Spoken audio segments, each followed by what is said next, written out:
Sreekrishnapuram VTB കോളേജിൽ കഴിഞ്ഞ 40 വർഷത്തോളം അധ്യാപകർക്കും വിദ്യാർത്ഥികൾക്കും സ്നേഹത്തോടെ ഭക്ഷണം വിളമ്പിയ ശിവേട്ടന് പിന്തുണയുമായി പൂർവ്വ വിദ്യാർത്ഥി കൂട്ടായ്മ. പഴയകാല അധ്യാപകർ ഇപ്പോഴത്തെ അധ്യാപകരെല്ലാം ചേർന്ന് ഒരു ചായക്കട നിർമ്മിച്ചു നൽകി.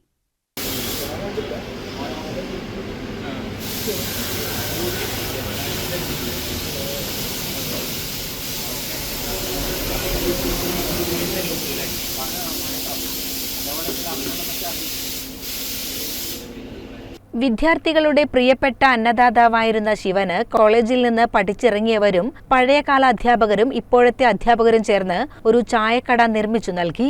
അഴിയന്നൂരിനും പെരിങ്ങോട്ടിനും ഇടയിലുള്ള സർവീസ് സെന്ററിനോട് ചേർന്നാണ് ശിവേട്ടന്റെ ചായക്കട എന്ന പേരിൽ പുതിയ സ്ഥാപനം ആരംഭിച്ചത്. ഇനി മുതൽ എണ്ണക്കടികൾ, കോളിഫ്ലവർ ചില്ലി പൊക്കവട, ചക്ക കൊണ്ടുള്ള പലഹാരങ്ങൾ തുടങ്ങി വിവിധ തരം വിഭവങ്ങൾ ഇവിടെ നിന്ന് ലഭ്യമാകും. 15 ദിവസമായി ഞങ്ങൾ കട തുടങ്ങിയിട്ട് കോളേജിലെ പൂർവ്വ വിദ്യാർത്ഥികളൊക്കെ വരുന്നുണ്ട്. പിന്നെ എല്ലാവരും കുട്ടികളും എല്ലാവരും വരുന്നുണ്ട്. സാറന്മാരും ഓഫീസിൽ നിന്നുള്ളവരൊക്കെ വന്നിരുന്നു. ശിവേട്ടന് എല്ലാ സഹായങ്ങളും നൽകി പൂർവ്വ വിദ്യാർത്ഥി കൂട്ടായ്മ ഒപ്പമുണ്ടാകുമെന്ന് അറിയിച്ചിട്ടുണ്ട്. തട്ടുകട പോലെ എന്തെങ്കിലും ഒന്ന് ചെയ്തു കൊടുക്കണം എന്നുള്ളൊരു തീരുമാനത്തിലെത്തി. അത് കോളേജിലെ ഇപ്പോഴത്തെ നിലവിലുള്ള അധ്യാപകരോടും പൂർവ്വ അധ്യാപകരോടൊക്കെ സംസാരിച്ചിട്ട് അവരൊക്കെ അത് സന്തോഷത്തോടുകൂടി അലുമിനി അക്കമുള്ള ആളുകൾ വളരെ സന്തോഷത്തോടെ നമുക്കത് തുടങ്ങാമെന്ന് പറഞ്ഞ് ശിവേട്ടന് വേണ്ടിയിട്ട് ഞങ്ങളൊരു തട്ടുകട ഇവിടെ അയ്യന്നൂരിനും പെരിങ്ങോടിനും ഇടയ്ക്കുള്ള സർവീസ് സെൻ്ററിൻ്റെ അടുത്ത് തുടങ്ങിയിരിക്കുകയാണ്. തുടങ്ങിയിട്ട് ഏകദേശം 15ഓളം ദിവസമായി. അതിൽ പ്രധാനമായിട്ടും പൂർവ്വ വിദ്യാർത്ഥികളായിട്ടുള്ള ആളുകളാണ് കൂടുതലും വരുന്നത്.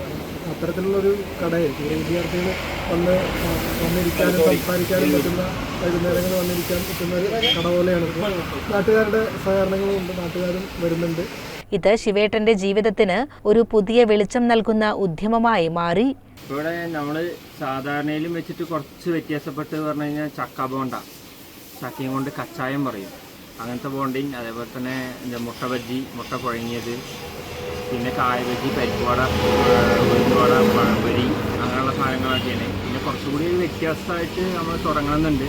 പിന്നെ ആൾക്കാരുടെ വരവും കാര്യങ്ങളൊക്കെ നോക്കിയിട്ടാണ് ഞങ്ങൾ കുറച്ചുകൂടി ഐറ്റംസുകൾ ഉണ്ടാക്കണം എന്നുള്ളൊരു വിചാരത്തിലാണ്. CCN കടമ്പഴിപ്പുറം.